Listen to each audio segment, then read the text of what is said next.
Afrique de l'Ouest sécurité régionale. Le Niger, le Burkina Faso et le Mali ont annoncé le déploiement imminent d'une force conjointe de 5000 soldats pour lutter contre les attaques djihadistes dans la région du Sahel. Cette initiative vise à renforcer la coopération militaire entre ces pays dirigés par des juntes militaires. Crise diplomatique entre le Niger et le Nigeria. Le Nigeria a fermement rejeté les accusations du Niger, selon lesquelles il servirait de base arrière pour des actions visant à déstabiliser le gouvernement nigérien. Le ministère nigérian des Affaires étrangères a qualifié ces allégations d'infondées et a exprimé ses condoléances pour l'attaque de l'oléoduc Niger-Bénin survenue le 13 décembre 2024. Europe-Allemagne. Le chancelier allemand Olaf Scholz a dénoncé les ingérences d'Elon Musk dans la campagne électorale allemande après que le milliardaire a apporté son soutien au parti d'extrême droite Alternative pour l'Allemagne, AfD, à 2 mois des élections législatives. Biélorussie.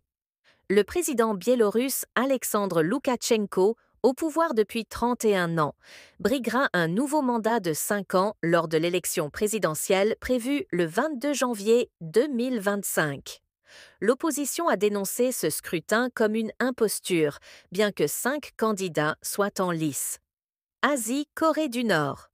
La Corée du Nord a annoncé que son dirigeant, Kim Jong-un, avait supervisé les tirs d'essai du nouveau missile de croisière stratégique Pulwasal 3311 lancé depuis un sous-marin.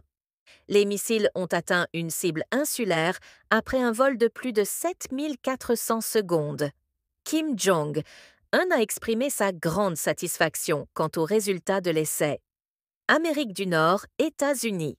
L'administration Trump a ordonné le démantèlement de tous les programmes fédéraux visant à promouvoir la diversité, l'équité et l'inclusion, DEI.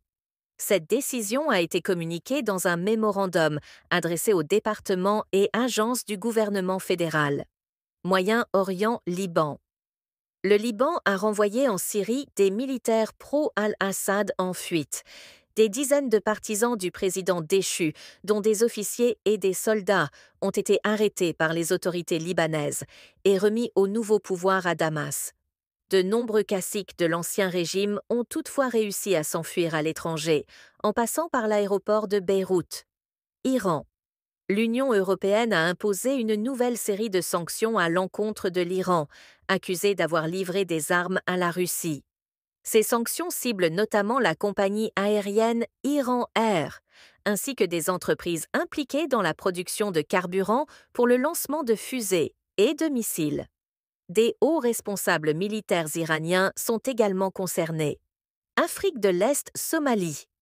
Le président égyptien Abdel Fattah el-Sisi a déclaré que l'Égypte ne tolérerait aucune menace à la sécurité de la Somalie, sur fond de tensions avec l'Éthiopie concernant un récent accord maritime entre Addis Abeba et la région sécessionniste du Somaliland.